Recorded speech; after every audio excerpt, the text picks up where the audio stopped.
Ouais, je suis quand même bien perdu. Hein. Tiens, on va aller par là. Putain, c'est...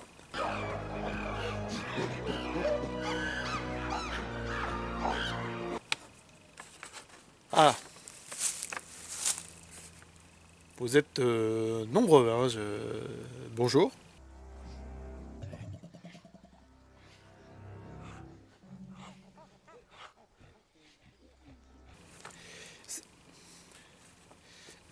Vous êtes pas très bavard. Ce que vous savez...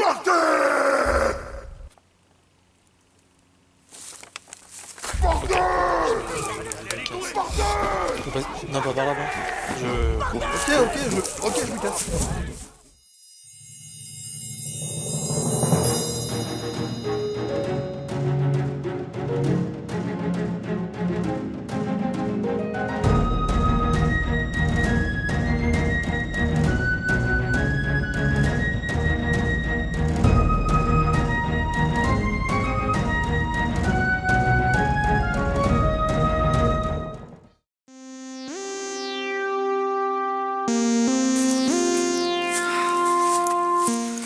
Oui, comme vous l'avez remarqué aujourd'hui, j'avais envie de faire ma critique dans la forêt, hein, histoire de coller un petit peu plus avec la thématique de la plaine des singes. Mais putain, il fait super chaud. Hein. Mais bon, je vais essayer de tenir quand même jusqu'à la fin de la vidéo. Alors bon, vous connaissez sans doute tous La Plaine des Singes, hein, qui a eu droit à bon nombre d'adaptations. Enfin bon, faut quand même savoir que La Plaine des Singes, à l'origine, c'était quand même un livre écrit en 1963 par Pierre Boulle. Non. Pas de vanne sur son nom. Hein. Bon après, il y a eu une flopée d'adaptations, hein, comme la fameuse série La Planète des Singes dans les années 70, ou encore le film de 2001 créé et réalisé par Tim Burton, et enfin la trilogie qu'on va aborder, démarrée en 2011. Pour tout vous dire, j'adore vraiment, mais alors vraiment cette trilogie, hein, parce que premièrement, les effets spéciaux de nos jours arrivent à faire quelque chose de vraiment super bien modélisé au niveau des singes, hein, pas comme les costumes des années 70, hein, qui ressemblent un petit peu à des mascottes de la NBA. Bon, après pour l'époque c'était cool, hein, mais maintenant de voir ça c'est un peu dégueulasse. Hein. J'adore aussi cette trilogie parce qu'on a des personnages attachants et qui donnent un point de vue assez différent des autres adaptations de La Planète des Singes. Alors évidemment, avant de commencer cette critique, je vais bien sûr vous conseiller d'aller voir les 2 premiers films de cette trilogie, qui sont d'ailleurs de super films. Bon, après, si t'as la flemme, tu peux quand même aller voir que le 2e. Hein. Parce que là c'est une suite directe. Bref, il est temps de voir si ce dernier opus de La Plaine des Singes, celui qui ferme cette trilogie que j'adore, m'a vraiment convaincu. Alors, que vaut vraiment La Plaine des Singes Suprématie? Préparez-vous à vous battre. Ils m'ont trop pris. Ma maison. Ma famille. Et on commence comme d'hab par la réal, hein, et ça vous commencez à le savoir depuis le temps, et c'est Matt Reeves qui se pose cette fois-ci derrière la caméra pour réaliser La Planète des Singes. Il avait déjà fait le 2e opus, hein, La Planète des Singes, l'affrontement, et du coup on pouvait s'attendre à une même réalisation. Hein. Mais en fait, oui et non. Oui, je sais, ça veut rien dire, mais je vais m'expliquer. En fait, comme dans le 2e opus, la réal nous offre de magnifiques plans, une mise en scène vraiment pas prévisible. Et pour le coup, c'est un super point dans un film. Mais en même temps, la réal a voulu appuyer un film un petit peu plus grave, un petit peu plus émouvant, histoire de marquer un peu le fait que c'est le dernier opus de cette trilogie. Et personnellement, j'adore cette ambiance. J'ai eu pitié de vous.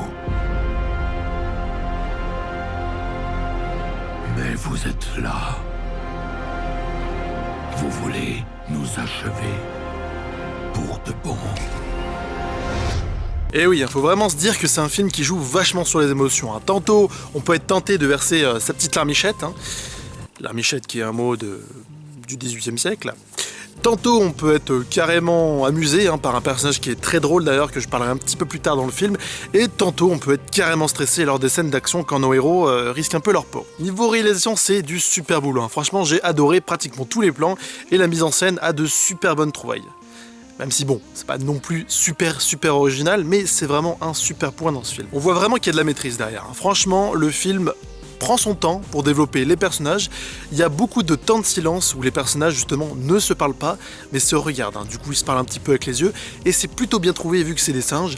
et qui sont pas forcément doués de parole. La réalisation a vraiment su tirer l'essence de ces animaux, hein, qui sont à la fois très éloignés de nous, mais à la fois très proches. Oui, je sais, c'est un peu la minute philosophique, hein, mais c'est un peu ça le message du film. Et oui, ces singes qui sont devenus de plus en plus intelligents et du coup de plus en plus civilisés, de plus en plus humains, et ces humains qui commencent à voir un peu leur espèce disparaître, qui sont devenus de plus en plus triviales.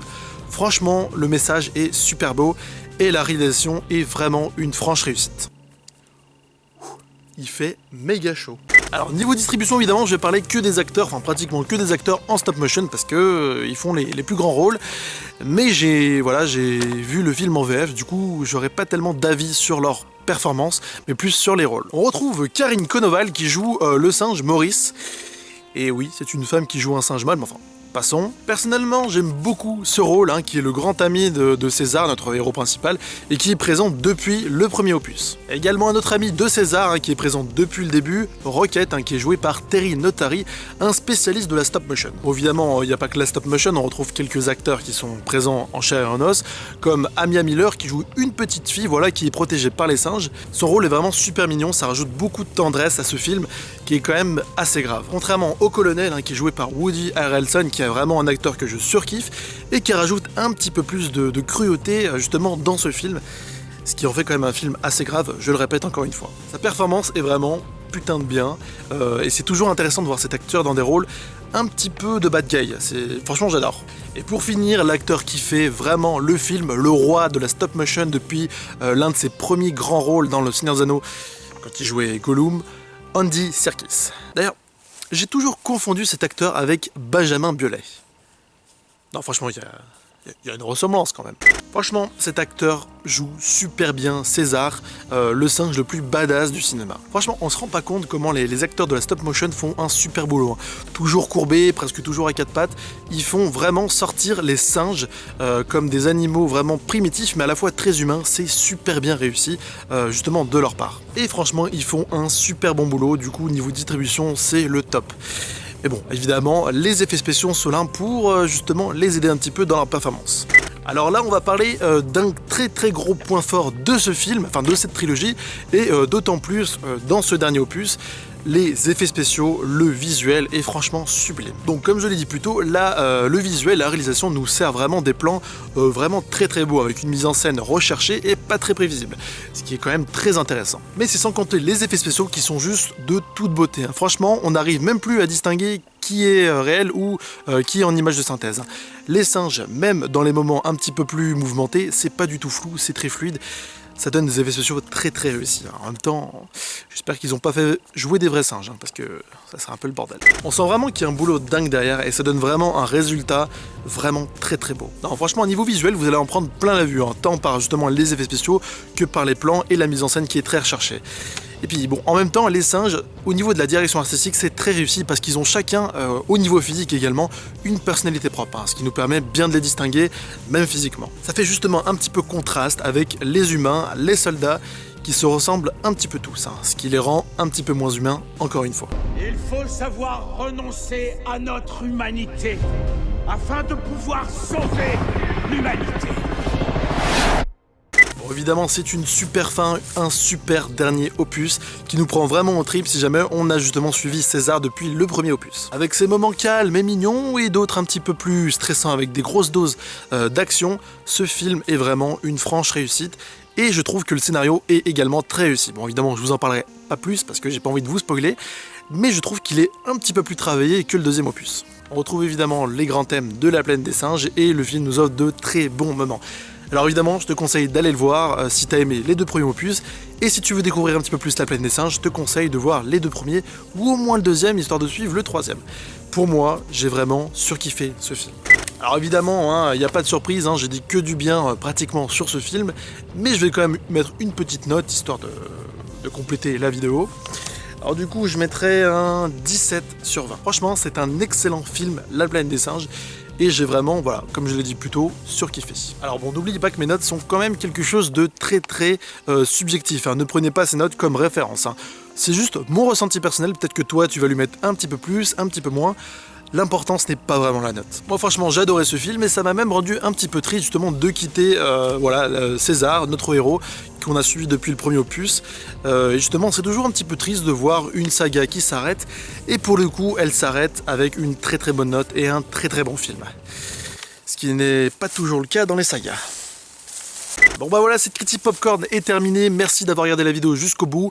Il fait vraiment super chaud ici et j'entends des bruits un petit peu chelous, donc je suis content d'avoir fini cette vidéo. En tout cas j'espère que tu as aimé, si c'est le cas n'hésite pas à poser un petit pouce j'aime, à partager et à commenter, je te répondrai avec plaisir. Moi je vous retrouve pour une prochaine vidéo, la semaine prochaine pour un prochain film, et d'autres, on sait pas, on verra bien. On est en freestyle, on fait ça pour le fun. Moi je te dis passe une bonne journée, prends soin de toi, allez ciao.